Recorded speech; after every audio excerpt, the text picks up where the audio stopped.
there, commercial construction coffee talk fans. Thanks for chiming in. My name's David Corson. I'm your host. I'm also the publisher and editor of Commercial Construction Renovation magazine. Couple weeks before Santa comes. I've been good or naughty, I don't know. In my last show, I said, hey, you don't want to get any coal in your stocking, to all my Jewish friends out there. Hey, listen, it was great to have Hanukkah and the city Festival of Lights, which was great. So I had a lot of my friends texting me and emailing me and sending me the Hanukkah memes that were making me LOL on Messenger. So thank you to all you guys out there wishing me happy Hanukkah down here in the South. Hope listen, you got to make the best of this week and the next week, and come Christmas and then things kind of shut down. Myself, I've got my summit coming up, so January 20th. So I'm working all the way through. Then I'll take my couple days to recharge my batteries. I got to get my last issue out, number 11, but before the end of the year, and so I'll tell you, I'm busy, better busy than not, these days. So it's been, and listen, it's bowl season. We got University of Cincinnati, versus the Bama Tide. It's like Goliath versus David, and us, our Georgia Bulldogs, who took it on the chin a couple weekends ago to Bama, but we got to beat Michigan to get in. So still here in Georgia, we're positive. We had a really good weekend. My Georgia Swarm, they beat the Riptide yesterday on the indoor lacrosse turf. So they got their first win of the season. So they're 101 and they're 500. And may the boys keep putting in the rock in the net and getting those W's, and like to see them come back. So it was good to see lacrosse after a 2-year hiatus. Today, we have an awesome individual out west. He's going to talk about benefits, insurance, all those things that y'all need. And many companies around, these days are weighing their options of which way to go and how to take care of their employees. And COVID hasn't made it that much easier. So Doug Ramsthel, he's with Burham Benefits. Correct, Doug? Did I get it right? You got it right, David. Say hi to our listeners out there in Commercial Construction Coffee Talk land. Hello, everyone. Glad to be here. And where are you in California? It looks like right now, I can see the sun through the window, so I know it's nice out there. Right now, it is a cloudy day in Orange County, California. I'm actually in Newport Beach right now. Oh, sweet. Well, we appreciate you finding the time in the afternoon, out there on the West Coast. And like I said, the reason why we wanted to have Doug in there is because, look, it's the end of the year. A lot of people are going into 2022 and they're trying to kind of figure out, hey, do I have to revise my plan? What do I want to do? And the biggest thing right now is the labor shortage. So a lot of guys, people, candidates out there that are looking for jobs, they're looking for the best gig that they're going to get. And benefits, insurance, all of those things are a major attraction to people, among other things like money. But it's not all about that. It's also about, company culture. Will I be able to work out of my house? Will I be happy? Am I going to have fun? All those things that people took for granted before COVID. But now, since going through COVID, people have actually looked at all these things and they weigh those options in their next kind of career path or so forth. So I thought that it would be, kind of good to finish the year off. This is my last podcast of 2021. And, on a positive note with Doug, kind of talking about those safeguards within your company that you can offer to your employees. And, listen, keep your employees happy and offer them all those things. That's how you retain people. And, finding good people. I mean, everybody I talk to is looking for people, in construction, project managers, superintendents, restaurants, I go down and any industry, everybody's hiring. They just can't find them. But I know that they're out there. And so maybe Doug can give a couple of nuggets or tidbits that you guys can put in your packages that might be able to incentivize some people to come on over and join your team. So Doug, the way this works is, we go in 3 kind of sections. You're going to tell us your story, your saga per se, where you grew up, where you went to school, and how you got to go and what you're doing today. Then we'll kind of talk about, lessons learned in the pandemic, and then we'll close it out. So with that said, the floor is yours. The Doug, floor is mine. tell us your story. Wow. Well, I'm sure everyone's going to be riveted here. This is great. I'm glad to be able to tell my story. Well, look, I'm a West Coast guy. I grew up in Portland, Oregon. I went to the University of Oregon, and I'm sorry because I heard a lot of Georgia references here, and we just took your coach, your defensive coordinator. So thank you for that. I'm hoping he makes a great head coach at Oregon football. So excited about that. Excited, and I love football, and I also like lacrosse, and I know you like lacrosse too. So my son plays lacrosse, by the way. So went to University of Oregon. I got an economics degree there, and I was aligning myself for big and mighty things to change the world. Well, out of college, I had an interview with an insurance company of all things, which, at senior in college, you're not thinking that's very exciting. I interviewed with them, looked like an interesting way for me to meet business people. They were selling, I was going to be helping them with group health insurance. What's that?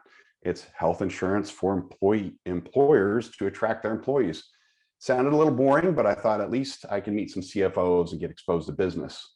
So it was kind of an accidental job. I got hired, I fell into it. And it's funny in our business, but everybody that you talk to and says, how did you get into employee benefits? How did you get in this business at all? It's usually the same story, somehow by accident. So I started out with that insurance company, and we worked with consultants up and down the West Coast. And then I made a couple of switches in between. I worked for Deloitte Consulting for a while, worked with some major companies. And I've been with my current company now for about 12 years, been a partner there, and we serve employee benefit needs for companies all over the United States. And really what we do is we just help them figure out the mess. It's complicated, right? So what we do is help them figure out what is best for you and your employees. Is it a Blue Cross Blue Shield plan, or is it Aetna or Cigna? And what about your medical? What about your dental? What about your vision? Do you even have to offer these? And then how to communicate it to their employees and make sure they get the most mileage out of it. So that's kind of my business background. On the personal front, I have 3 kids, and my oldest one is in her late 20s. And then I got another daughter who's just behind her, mid 20s. And then my son, he's a freshman at the University of Oregon. And he actually he's a duck. Okay. He's a duck. And he actually was a big lacrosse player up through senior in high school. So hopefully he'll be playing club lacrosse there at the University of Oregon.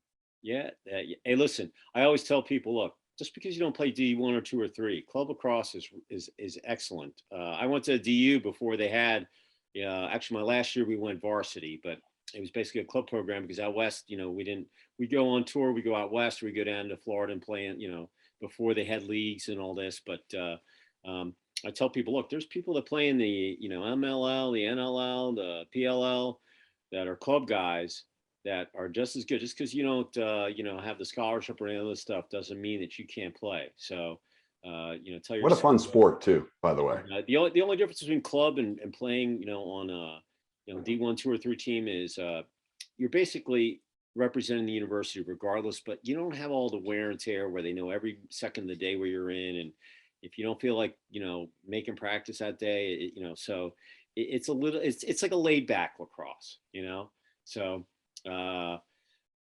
personally, I like the club lacrosse, it's just good words to pass on to my son and push him over the edge. He's on the edge right now. And yeah, I was just looking on Facebook, and we had 10 pioneers that were playing in the NLL in the start, the most out of any D1 school. And Mark Matthews and who was the other guy? Anyway, they had 11 points between the 2 of them this weekend. And we have a new one, Ethan Walker, highest scorer in DU lacrosse history. He plays for the Georgia Swarm locally. So I emailed the Swarm. I know all the owners and guys down there. I said, hey, I'm a DU alum. I want to come meet Ethan. I never met him before. And, they, oh, yeah, come down. We'll get you in there. So, hey, Doug, we actually have something else in common. I also an economics, actually double major at University of Denver, economics and political science. So, what's crazy is, when I was in school, I was thinking about supply and demand and the Loeffler curve and Friedman. And, I wrote my paper on economic development of Burma. I was playing lacrosse, partying and skiing, but now when I look back, shoot, I'm getting up there. I look back, I'm like, wow, actually all that stuff actually makes sense. And, in business, when you're running your own gig as an entrepreneur, or even if you work for someone else, you can look back and say, actually, I did take something from college, other than all the other stuff that you learn, and so Yeah. anyway. I think that's a great practical degree, but I don't know about you, but now everybody's talking about inflation, and I had to kind of dust off my memory banks a little bit. Inflation. What's inflation, and what's good in inflation? What's bad in inflation, and what's the end game? And kind of dusting off all that stuff, but it's practical. Oh yeah, absolutely. And hey, if anybody's out there thinking about economics, it's really not dry. You just have to, into numbers and curves and graphs. Everything's like this. So, and a lot of data points. So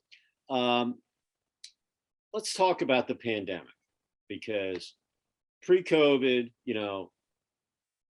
January, February of 2020, the election happened, but in my sector, construction was booming, cranes everywhere, people were hiring, low unemployment, very tough to find employees. But then it was if you were an employee, it was a buyer's market out there. You could kind of pick it, because employment was so low.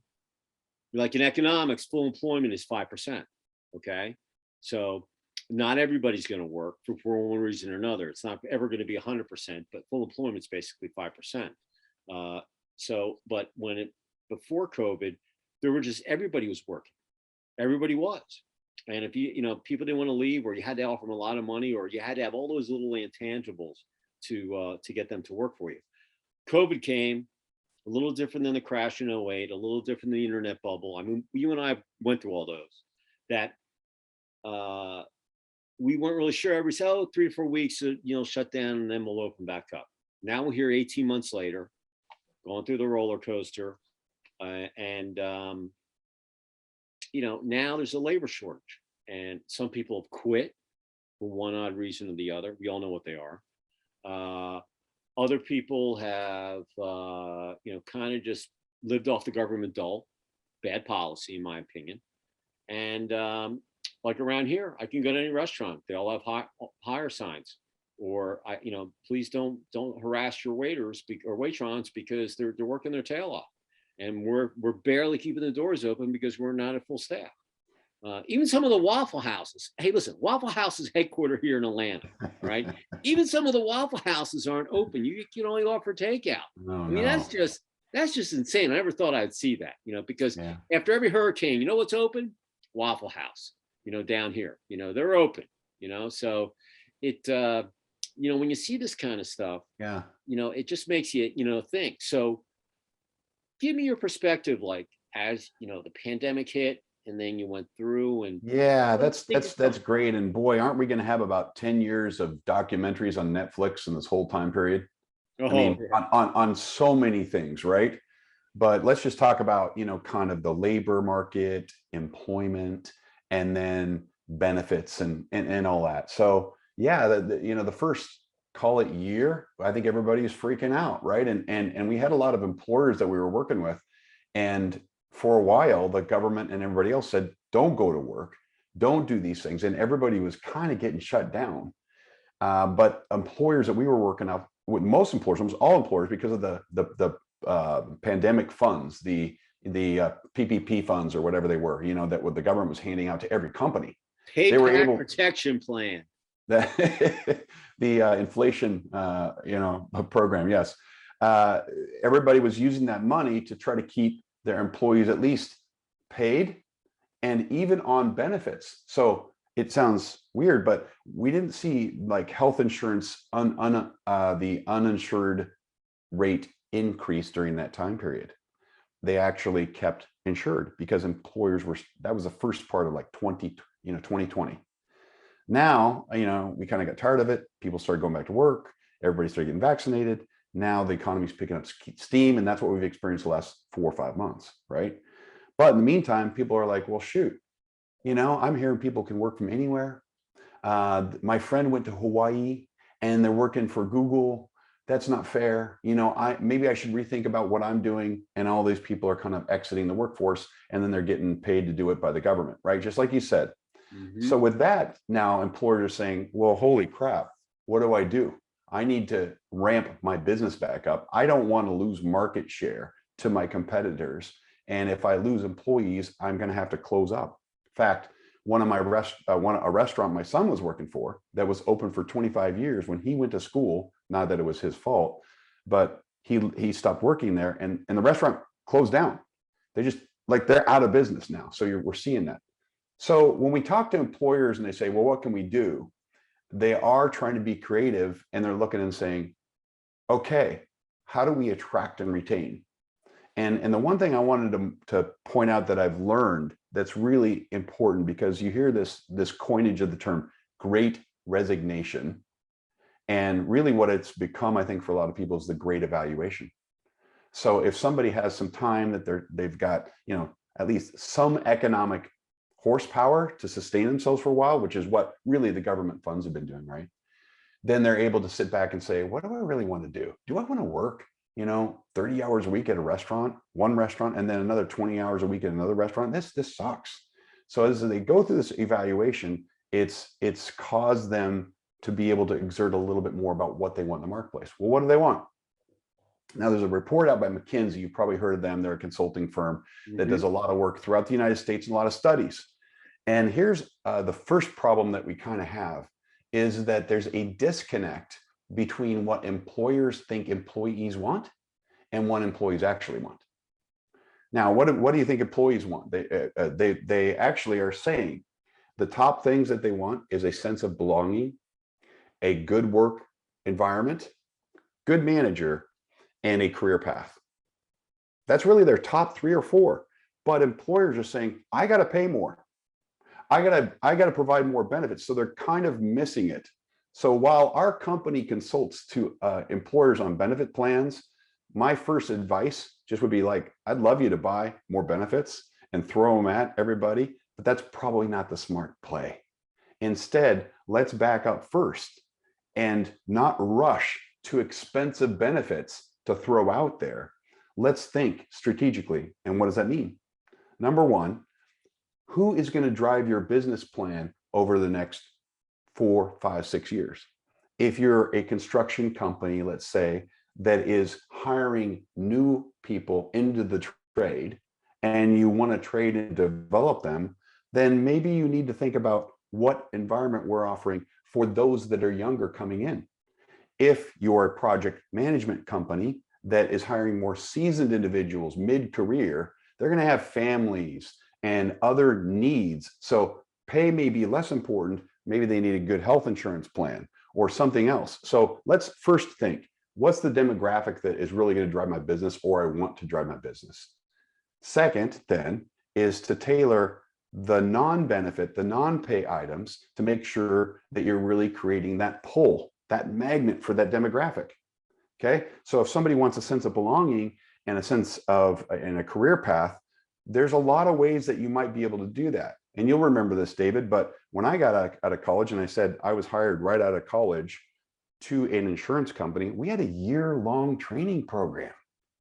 They don't have those anymore. So where's these training programs? Where's these stepping stones that somebody, I could say to somebody, you want a job in the construction industry? Here's what we're going to do. We're going to get you, you know, this career path, this certification, this trade and skill, and you're going to be certified and approved, as even if you stay here or not. Somebody go, wow, now that's the place I want to work, because I can really learn the trade well. It's defined, it's communicated. So that would be the first thing I would say, that in this tight labor market, let's not lead with benefits and pay. Let's truly uncover the intangibles first, and then let's move to pay. So then our last tools are pay and benefits. And in the construction and trade industry, most of the employers are small. And I can imagine if you've got 8, 9, 10 employees, you're going to throw up your hands and say, well, yeah, right, I'm going to really offer health insurance to my employees. That's ridiculous. I don't want to necessarily do that. You don't have to. And benefits may not include jumping right to health insurance. So there's a lot of different things you can do first before you just jump to a health plan. We can talk about those. But so what my first message would be, look, don't jump to pay and benefits. And then and finally, when you've corrected all those things, don't have to take pay all the way.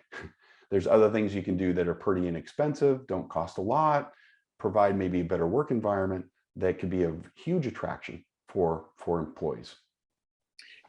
I was with Nielsen before. So I was with a big corporation, all these benefits. And then when I went out on my own in 2001, after 9/11, told my parents, hey, I'm going to go out on my own. And they were like, don't leave. You've got an expense account. You got, insurance. You've got benefits. You could retire. Of course, they told me I could retire there too. And what happened is they had about 100 magazines. They bought my company. We had 10 magazines and 8 trade shows. That honeymoon lasted about 18 months before 9/11. Right after 9/11, they whacked about 30 magazines. And then they said, I was a dual publisher, so I still had a job, but I laid my staff off. So it kind of put a sour taste in my mouth. So I flew up, met with the president, and I said, hey, sell me the magazine. Because I launched it in 99, the same year my son was born. So I kind of treated it like my kid. And I said, hey, sell me the magazine. You got the wrong budget. And I believe in it. You got a week. I'm going on the road. And they thought I was bluffing. So when I came back, I said, you're going to sell me the magazine? They said, no. I said, here's my resignation. So I left December 17th, 2001. And in a couple months later, there was my start. I'm still standing here today, but I didn't take a paycheck for God knows how long. And then little by little, I started building my company. I offered health benefits because I thought that was the right thing to do, and very expensive. And we had a Cadillac plan. And then at one point, I think I had 14 employees, and I was in this executive suite. I took the whole bottom thing, and I gave everybody these big salaries.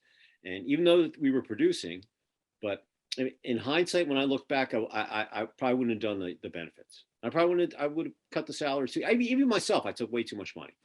But then when '08 came in, oh my God, construction got whacked. I mean, it just took Home Depot was not building 140 stores in a year, Right.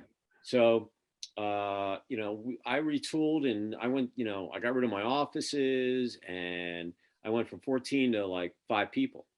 And I made everybody contractors, and they had to get their own insurance. And that's the way I am today.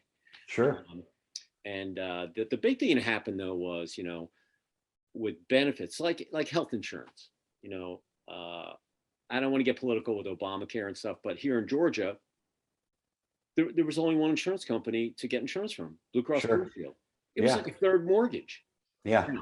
I had melanoma back in '06. I'm healthy, I got rid of it. I get my moles checked. In fact, I'm going this Friday. I'll shave all my hair off and I'll let my dermatologist look at me, and he'll go, my wife will make circles on me.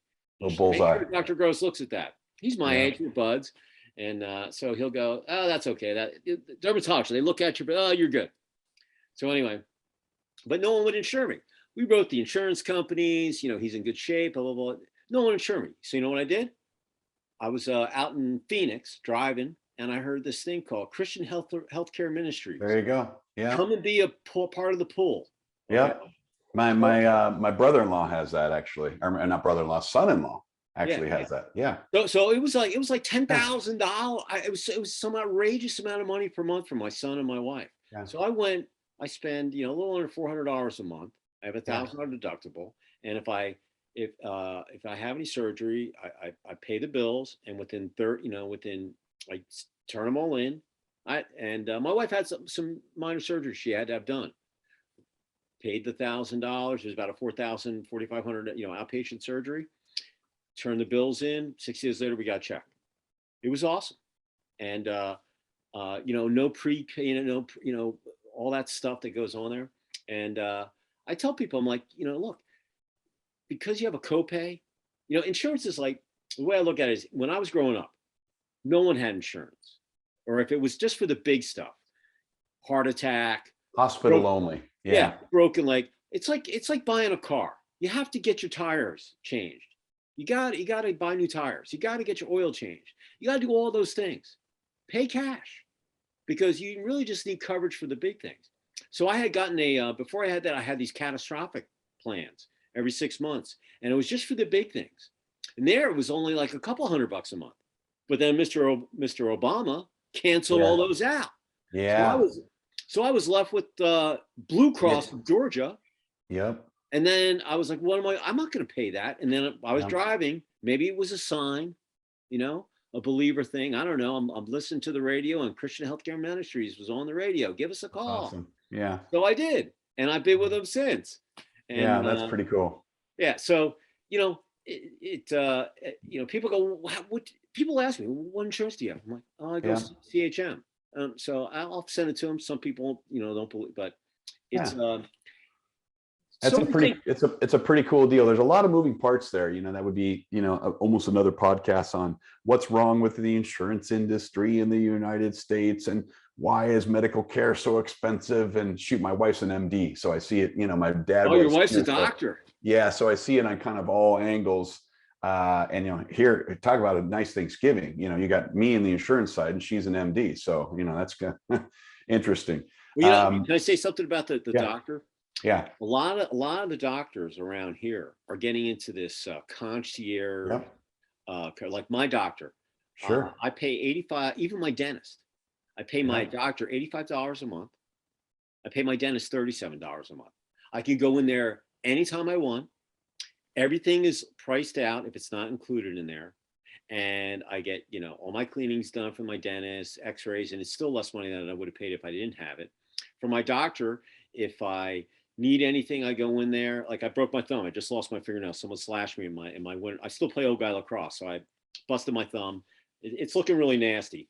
Anyway, I called him up. I wanted X-rays for free because I'm on the concierge service. He said, I can't take Medicaid anymore because I don't make any money on it. I make more. Yeah, that's right. I make Medicare and Medicaid. They just lose money on it. Yeah. Well, they lose money. It's all that paperwork. And now he's gotten rid of all of his staff, not all his staff, but he doesn't have to deal with the paperwork. And he just said, we just deal with cash because. Isn't that great? Yeah. Yeah. And it's unbelievable service. Yeah. And that's a good tip. Yeah, I love that. You know, and what I like to hear from what you're talking about, you've given me two creative examples on things that you can still fill the need, but not in a traditional way. And I think that's what I would also say here for everybody too. Look, I think everybody needs to have health insurance because you need to be taken care of. If something goes south, it can be incredibly disruptive to either you or your family members. And as an employer, I want to make sure that my employees are able to stay on point, on task, remove the distractions, make sure their mental health, physical health, all those things are actually on par, right? And if I can help assist in any way, that's really what the benefits package kind of becomes, right? So what does that look like?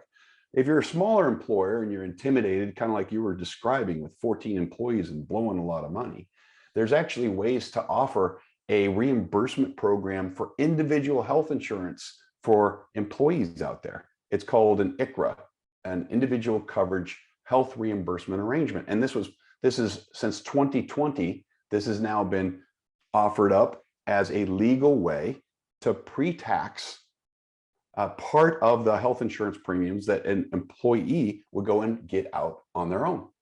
So I could say to employees, if I'm in anyone's spot listening to this podcast, hey, I have 5 employees. I've never really wanted to offer health insurance because it's just overwhelming. What am I going to do? It's expensive. Well, I could put in an ICHRA that pays them pre-tax, no payroll tax, no taxes at all. And they can go get what they want. They get what they want to. Now it reimburses them for health insurance. So they don't get the money automatically. They have to actually get health insurance, show proof of the health insurance, and then they're going to get that 200, 300, whatever it is per month you decide. So you can say as little as 200, 250, whatever the number is, you pick it. And this would be a way to say, we offer benefits to you. And by the way, you only get this if you have individual health insurance. We think it's really important that you do that. And here's some resources, either through your state health insurance exchange, or maybe we partner with an individual health insurance broker. And we don't necessarily do that here, but that's our partnership. And let's add on to it other things that are important. Costs very little money, but maybe an employee assistance program that helps employees with mental health, because that's been a big thing during COVID. Oh, yeah. right? Even for all of us. I mean, we're working from home and we're just about going bananas, and we go to Starbucks and everybody's our friend, right? Because we're just, you know. So between that and dependent care, it's estimated that 1 out of 6, and this is why people are quitting, by the way, 1 out of 6 American workers have caregiving duties. Yeah, with their parents. So if I can help with that, with it, even an employee assistance program that says this service will help you for $1 or $2 a month is what you pay for your employees, it'll help them identify places where they can get a good care for your parents, for your kids, whatever. So there's inexpensive ways to do this that is non-traditional, that is out there, just as you kind of open the door on, right? And so that's what I would say for small employers is it's not an either or. There's a hybrid in there. There's other things to do. You know, I just had my mother, you know, my stepdad's in his early 90s, my mom's in her 80s, still has all her faculties and stuff, and her mother and grandmother lived to like early hundreds, so she's got good genes. Anyway, she just had to talk with me about, hey, I want to get cremated, I don't want to be buried here. I'm like, look, I really don't want to have this discussion. And I thought she was going to move in with me. I just sold my house in October because I thought she was going to move in with me. And anyway, that's not going to happen. So we got rid of the big house, and now I have a piece of, anyway, that's a whole nother story. But you know, you don't know how many people that I've talked to. I'm 58.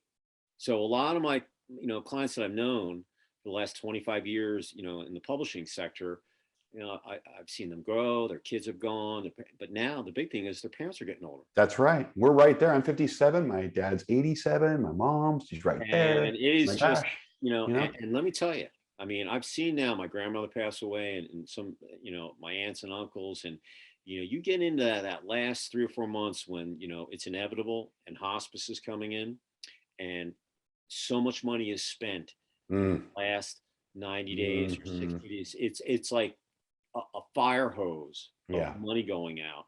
Yeah. And it, you know, you just have to have these conversations, and you know, and it's heartbreaking because you know, you don't want your parents or whoever, your family members, you know, suffer, but you also are looking at it going, oh my God, you know, something's got to give here, you know. And Yep. And it's true. And thinking about those things, but you know, you're not alone. I'm not alone. There's many of us out there. So what if, as an employee benefit, more employers are doing this, could offer a service that can help them identify resources to do that? Now, what are you doing? They're fully engaged, you know, at work, or more engaged, because they're not distracted by things that are, like you said, expensive, cumbersome. You know, how do I do this, right? So that's the if you read things now about how did benefits change, and how benefits changed is people realize that mental health is super important, and everybody's now open to it. So mental health resources and offering that and making that available and creating a culture where that's acceptable to talk about it and get resources is super important for you as an employer, regardless of your size. And then the second thing is caregiving responsibilities and managing that. And then the other thing is we've changed the way that we use medicine. And so now you can offer these telemedicine benefits, you know, I mean, in fact, you don't even need insurance. If you just tell your employees, look, for $49 a month, I think it's now $59 a month with Anthem, you can actually get a visit from a doctor and get prescriptions. And then you can go to GoodRx and get a reduced RX. So I think what you're, you know, hopefully I'm painting the picture here is, hey, look, let's take the stuff that's either free out there or low cost, and let's package it. And now we're going to communicate to the employees, hey, we don't offer health insurance, but here's our benefits. We offer these other things and resources for you. Well, here's a place to go get your health insurance by calling this person or this number. And we're gonna, if you need to go to the doctor, here you can do it for $59 right here. Plus there's GoodRx plus. Maybe that's step number one, right? Create a nice communication piece. It's 2-pager. You know, your experience of working here. Wow, this looks great, right? In fact, just a sidebar in communication. I had an employer group that I was working with, and they're a car dealership. And the CFO came to me and he said, you know, and he was laughing. And he said, you know, what's funny is I get a lot of employees come to me and they say, man, I'm just so happy that we have such a good benefits plan here. And he was laughing because he had consciously chosen at the company to select a lower tier program. But he relied on our company, because this is what we do, to put together a good communications brochure that explained it very thoroughly and outlined it very well. And people would see this great brochure and they're going, oh my gosh, this is great. So it's sometimes more about how you message it and the perception and the education that might create that draw for the employees that you're trying to get to work at your place. So first thing is take the resources, right, that are out there, maybe package them, communicate them a little differently. The second step on your graduation to offering a full-fledged benefits program could be the ICHRA plan I was talking about, the individual ICHRA is what it's called. And that's an allowance, tax-free, for those who get individual health insurance. And then finally, if you're of size, that 50, 60, 70 employees, great. That's where we can get really creative and offer you super competitive, or at least very get really efficient on your health insurance. Now, what we do, if you get of size, let's call it a couple hundred employees and above, we take you partially self-funded. So we take the insurance company out of it, like you did with your catastrophic plan. Yeah. It's kind of what we do, but we do it on the employer side. So it looks like great benefits to the employees, but the catastrophic piece of it, the company's funding, and we remove the perverse incentives that the insurance company has to increase costs, right? And just instead pay for claims. And what do they say about insurance? You insure for the unknowns, you budget for the knowns, right? Yeah, I think the most important thing, if you're a business owner and you're trying to figure out things, I still have my same attorney. Actually, I went through 3 attorneys when I started my LLC back in, when I started my company. The first 2 didn't have my vision. The third guy, little office, didn't have this fancy office down in Buckhead in Dunwoody. And, he had my vision. He's still been with me ever since. Do I like call talk him? No, because I know the meter's running when I do. So I never want to talk to him. Same thing with the doctor. I've had my doctor for 20. He knows that. He knows my history. He knows everything about me. I have my same, my personal insurance. It was someone that went to my same prep school, family. We had the same kind of mindset. So having those people that have the same vision, and as far as benefits go, you got to find someone that actually is just not trying to sell you some kind of thing that they're making commission on. They got to have your vision. They got to have your best interest in mind. And if they don't go with that person. That's right. And because it's a dry subject, and a lot of people don't even want to deal with it. But really, if you want to retain your people, you got to have it. You do. And, I got a good story for you because I've had both my ACLs done. Okay, so the first one I did, it was my only undefeated hockey team that I've ever been on, and tore my ACL. I played in the championship game because I wanted to hold the cup up. So I had my ACL done. That ACL, I had insurance and everything. Went through rehab. Moved forward, 2012. 2 weeks before I was going to get my black belt, I was going down to Miami to look at the hotels. And they're like, "Hey, Mr. Corson, do you want to do another jump side kick?" And I had to catch a flight to Miami that night. So yeah, put it in the bag. So I'm going to jump over the bag, boom, break the board, came down, blew my knee out. So, but it was right between my 2 catastrophic plans. So I called the insurance company, and they were like, "Oh, you did it between, your transfer, where you're going to a new policy. We're not going to cover that." So I called the hospital. They wanted $25,000 to do my ACL, and I'm like, so I called I went to my doctor. I talked to the surgeon, and he's like, "Well, my fee's like $1,800, whatever." So anyway, I went online. I found 2 surgeons in the United States, one up in Maine and one in Oklahoma City. They were going to do my knee for $7,000. All I had to do was fly out and hang out there for a week. So I went back to the hospital and I said, "Listen, I found 2 surgeons that are going to do my ACL. Do I want to go sit in the Red Roof Inn, for the week and with my wife? No, because I want to have, if anything goes wrong, or the Fairfield Inn or the Hilton, whatever, I can sit in the hotel." Sure. So the bottom line is, I said, "Look, I want to have it locally. So I'm willing to give you $7,000 for my surgery, and I'll pay the anesthesiologist and the surgeon." And so they went from 25,000 to 15,000 to 12 till finally they settled at 7. Yeah. That's what's wrong with healthcare. Yes. Because that was the real cost. That is. Not this cost, this cost. That's right. And I gave them American Express. I said, look, I'm giving you this Amex. I don't want to see any more than what $7,000 is going to do. Okay. Then it takes them like 3 or 4 months. They keep sending me bills. And I'm like, why can't you just send me one bill? Yeah. You know what the most amazing thing? I'm laying on the gurney.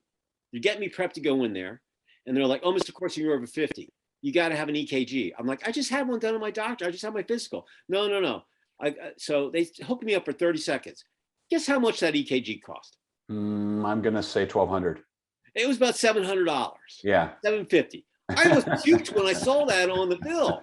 Yeah. I'm like, oh my God. Yeah. It's a piece of paper, you know? So, but anyway, 25 to 7,000. That's a lot of money. Yeah, we've got a lot of things that we got to fix there. In the meantime, though, you don't want to be in that situation where you're exposed. No, I mean it was a nightmare. I mean, yeah. No, I didn't want to not get my ACL done because I'm still active. I still play, sure. And I was hobbling around. I'm not one of these guys who can play with a broken ACL. My knee was wobbling, so was the other one. That's why I had them fixed. But when I had to get all those plans, I learned a lot about healthcare, insurance. You're navigating it and doing all that. And you could see the time and energy that you put in there. And what if you're supposed to be working your, off for an employer, helping them build their business? You can imagine what a distraction that would be. So that's kind of why benefits are important, right? You want to keep them highly productive. You want to have some glue, attract and retain. And you don't want them to leave when they've been there a month and say, oh, well, somebody else is offering me something that, is addressing the need that I really have here. Well, this has been an awesome talk. If you were going to leave our listeners on Commercial Construction Coffee Talk with like one positive thought or lesson as we close the books on 2021 and we open up a new chapter in 2022, what would it be? There's as much as we just see the news and it's just, oh my gosh, it gets depressing. I mean, the fact is, and we're seeing it in our industry, the positive thought is this: as much as we go through pain and we go through things that are uncomfortable and we're going through this darn COVID, there's always positive things that come out of it. There's always disruption in business that will make our lives better. And this is what America is built on. We have problems, we go through the pain, and we fix them and we solve them. So whether it's construction, whether it's medical care that we just talked about, whether it's employee benefits, whether it's pay, we thankfully live in the United States of America, and we have the ability to adapt, to allow for creative innovation and disruption, and it's happening. So that's the one thing I just hang on to. If any of our listeners out there aren't familiar with the ICRA or any of these other things that you've mentioned, how would they get in touch with you? Well, the best way is our website at burnhambenefits.com, and Burnham is BURNHAM. And the ICRAs are great for small employers. We work with all size employers, but if you've got 50 employees or above, wherever you are in the United States, we'd be more than happy to help you save money on whatever you're doing now. And if you don't have something in place or you're not satisfied, that's our job. We'll help and make it better. If any of you out there on Commercial Construction Coffee Talk would like to get in touch with me, you can always email me at davidc@ccr-mag.com. If you're not a subscriber, up on my website, up on the toolbar, it says subscribe. Hit that. Listen, I just hit 2.8 million people hit my site again this month. So it's been insane. And we look at everything. So if you don't think something's going to end up on the web or Twitter or in the magazine, look, I always say, I know you hate to hear me say this, but if you don't buy a ticket, you can't win if you're playing the lottery. If you don't send me something, I can't post it or put it in the magazine. Or I look at everything and I reply back to you, hey, I got this. I look at all my emails. So, send me something and, we'll do our best to, get you some exposure and so forth. Well, this has been a great, a fellow lacrosse, aficionado. Your son plays, my son played. You're an economics guy. I was an economics guy. And shoot, we're even close in age. you Yeah, know? yeah, it's amazing, and the whole benefits thing. It's like I'm reliving these conversations through my last 20. It was my 20-year anniversary coming up here, so I've been getting all these LinkedIn. Hey, That's 20 great. years. I'm like, yeah, Yeah, I could have done without you. But boy, does it go quick. You sure know, does. Yeah. and, but very informative. I thoroughly enjoyed this conversation. Likewise, David. Thank you. And who are the Ducks playing in their bowl? Who are they playing?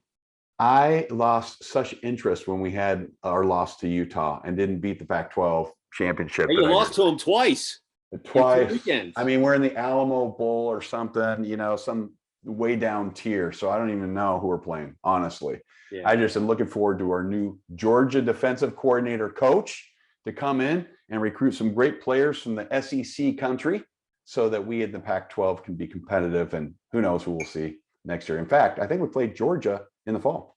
Oregon does. Awesome. Hey, listen, when the Ducks beat OSU, I thought they looked unbelievable. I know it. And then Yeah. I don't know what happens with They them. had injuries. It was injury. Listen, Yeah. that's like anybody, Yeah. like University of Denver, we never had a football team. We had a hockey team, lacrosse. So, Well, your lacrosse team, didn't they win the nationals? yeah, 2015. Yeah. Crazy. They were, it's like, Well, we've what? been up there in the Final Yeah. Four, and I'm a good alum, and actually that year I went out and took my son with me. Went out and watched them get their rings. I played in the alumni game. They let me face off, and How cool. I hadn't seen my coach since 1984. Wow. And, it was he's like, oh, I thought you were in jail, Corson. That's what he saw me. Coach Art Strasburg, and so during lacrosse season, in the winter, we play here in the South. The old guys, you had to be 35 and over. We play in the summer and we play in the winter. In the spring, everybody's coaching, so we take that off. But it's on the weekend, I buy the package, so I'm watching all my buds play, and I'm a hockey guy too. So my Pioneers, we just split with Minnesota Duluth. We're number 8 in the country. And Wow. it's so on the weekends I'm looking at the live stats, or I'm watching the tube. My wife is like, oh my God, it's lacrosse and hockey season again, so. Well, that's why you have 5 dogs. She's got something to do. Yeah, absolutely. So this is our last episode of Commercial Construction Coffee Talk. We're ending it off with a positive note, benefits, retaining employees, going into the new year, finding the people that you need, and making them happy campers so they stay with you. So with all you out there, I want to say thank you so much for visiting with us all year long. Hopefully you liked our episodes, and if you want to be a guest or a sponsor or what have you, we'd love to have you in 2022. I'm going to get a new background for next year, and this one's been great, but time to get a new one. It's like the Ducks; they got a new uniform every time, or helmet, every time they play. So I got to get a new banner. I'll put it in Duck perspective. So with that said, Doug, say goodbye from out west. All right, goodbye, everybody. And I'm going to say goodbye from Sugar Hill, Georgia, right below the Beaufort Dam up by Lake Lanier. And Merry Christmas, Happy New Year, and all that good stuff. And we will talk to you in 2022. And go Ducks and go Pios. See, Pios, do you?